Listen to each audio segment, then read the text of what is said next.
Detrás de cada leyenda suele haber un hecho real que da vida a ese mito.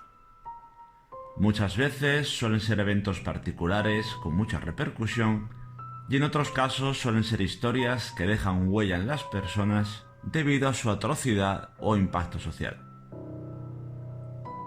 Una de ellas es el origen del sacamantecas, un asustador de niños que en sus orígenes daba también miedo a más de un adulto. Hoy os contaremos la historia de Juan Díaz de Garayo, uno de los asesinos en serie más populares de la historia en España, muy similar al popular Jack el Destripador. Empezamos.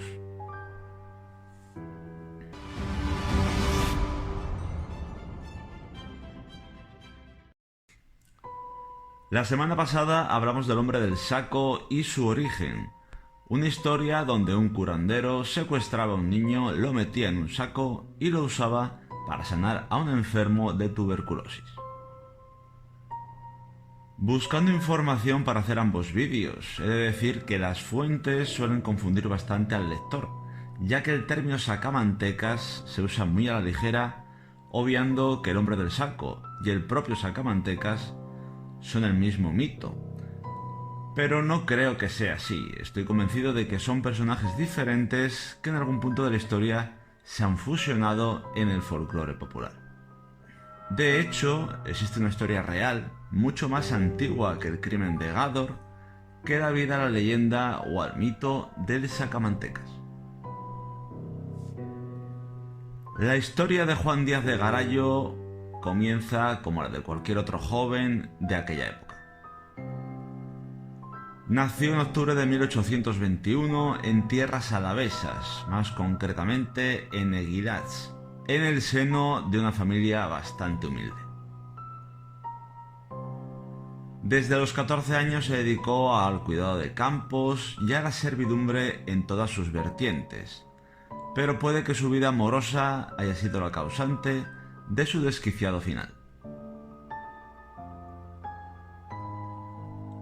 Se casó en 4 ocasiones y enviudó en 3, y aunque no se ha encontrado nada que indique la participación de Garayo en estas muertes, todos los asesinatos que cometió tiempo después ponen en duda su inocencia.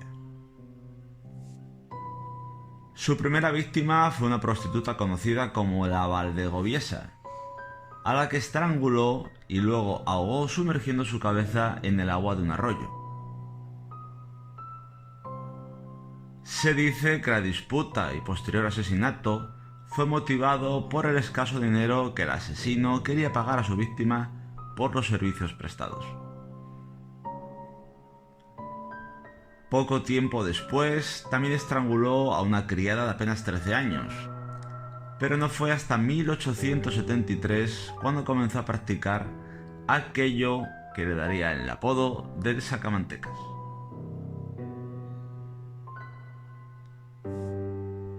La víctima fue otra prostituta a la que mató por el mismo motivo que la anterior, con la diferencia que, además de asfixiarla, también la violó y abrió un canal para sacar sus vísceras.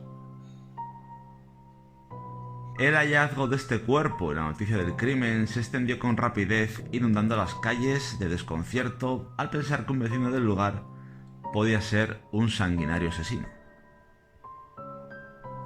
En su carrera criminal dejó un total de 6 víctimas, a las cuales destripó y descuartizó, pero algunas de ellas pudieron escapar y fue ahí cuando la policía comenzó a seguirle el rastro. El 1 de noviembre de 1878, el sacamantecas fue apresado tras otro intento fallido de asesinato. Pero por su actitud tan serena ante la policía y la falta de pruebas, solo tuvo que pasar unos meses en prisión. Al pisar la calle de nuevo, no tardó mucho tiempo en volver a asesinar, destripar y descuartizar a más mujeres, lo cual provocó que en 1880 fuese de nuevo apresado para poco después ser ejecutado en el Garrote Vil.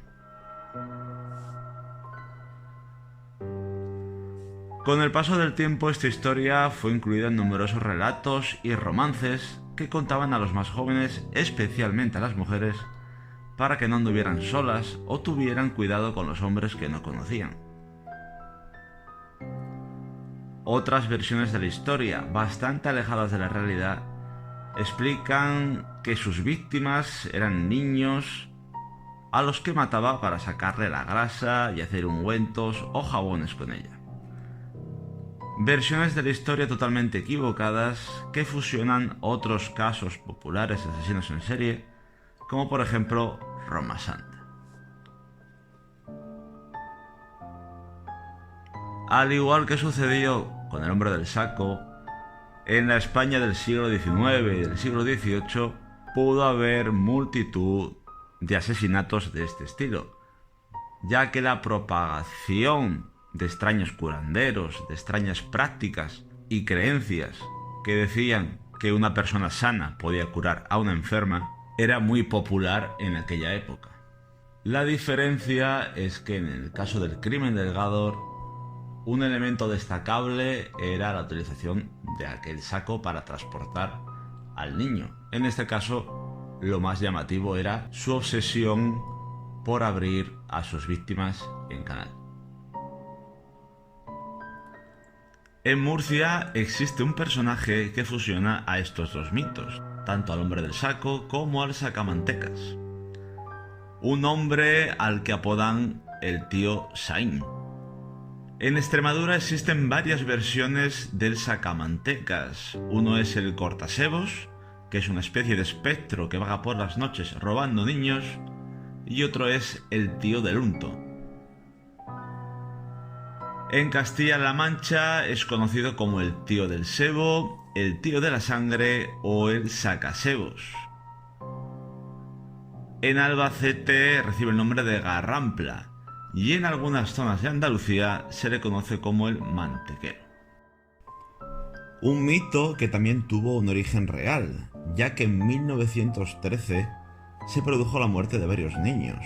Uno de ellos fue Manuel Sánchez Domínguez, al que apodaban Manolito, el cual secuestraron y extrajeron toda su sangre para ganar dinero con ella. Ya está aquí el vídeo de hoy. Como siempre, dejadme en comentarios si conocéis la leyenda del sacamantecas o si conocéis la historia de algún asesino similar que haya podido alimentar también este mito. Como siempre, suscribíos si no lo estáis, dadle mucho amor a este vídeo y nos vemos la semana que viene. Muchas gracias.